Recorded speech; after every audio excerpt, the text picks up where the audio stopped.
kumanaan dalxiisayaal oo ka kala yimid gobollada iyo degmooyinka Soomaaliland ayaa ku sugan goob dalxiiseedka Batalaale. Dalxiisayaashan kala duwan ayaa munaasabadda ciida darteed waqti ku qaadanaya goob dalxiiseedka Batalaale. Telefishinka Ariel oo booqday goob dalxiiseedka Batalaale ayaa waxa uu kala kulmay qaar ka mid ah dalxiisayaasha kala duwan oo ka kala yimid gobollada Soomaaliland, waxayna telefishinka la wadaageen dareenkooda ku aadan inay waqti ku qaataan goobtan dalxiiseedka Batalaale.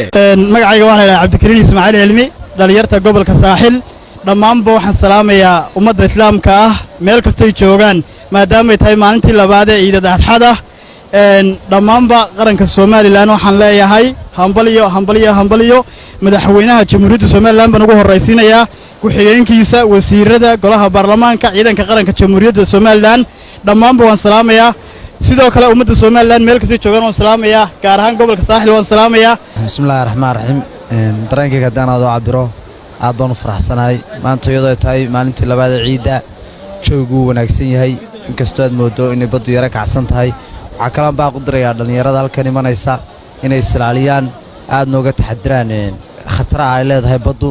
sidoo kale waxaa halkan salaamaya guddoomiyaha xisbiga waddani mudane cabdiraxmaan ciro.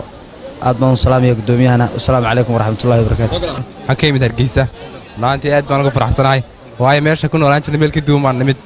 imkana waxaan doonaynaa Allah shukreysano badda galaba. waxaan dareemayaa farxad aad u weyn waayo safarka dheer baan soo galay inaan badda gala.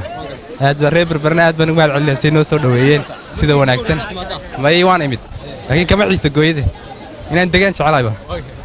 anigoo ah Sahal Maxamed Cali maalintii labaad ee ciidda oo ku sugan xeebta Batalaale kana mid ah dhalinyarada ama dadka magaalada Berbera. maanta aad iyo aad baan u faraxsanahay. waxaanu joognaa xeebtii Batalaale oo aan ku faraxsanahay in ku iideyno.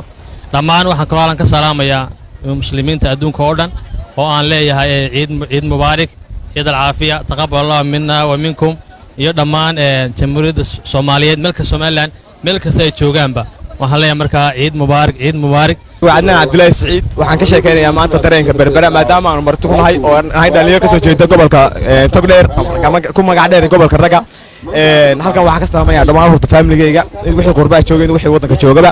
maanta waxa la arkay waxaan la arkin ma jira. maanta waad u jeedaan maasha Allah barwaaqada iyo waxa wadankii waxa ka socda. waxaan u sheegayaa dhalinyarada tahriibisa oo dhalinyarada wadanka ka soo socota inaanay ahmiyaas ka saaraan.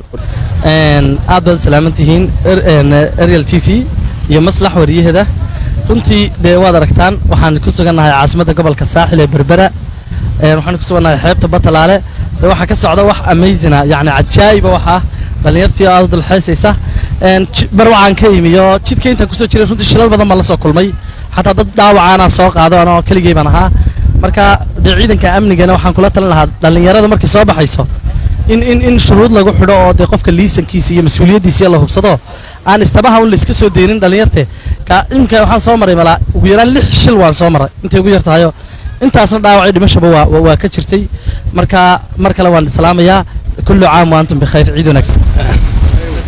bismillaahir rahmaanir rahiim. magacayga Farxaan Said Maxamuud. hadda waxaan ku suganahay badda Berbera xeebta Batalaale.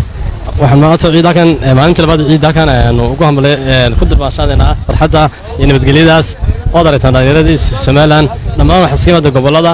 anoo waxa ka soo kicitay gobolka Togdheer magaalada Burco. jawigu aad u degan yahay.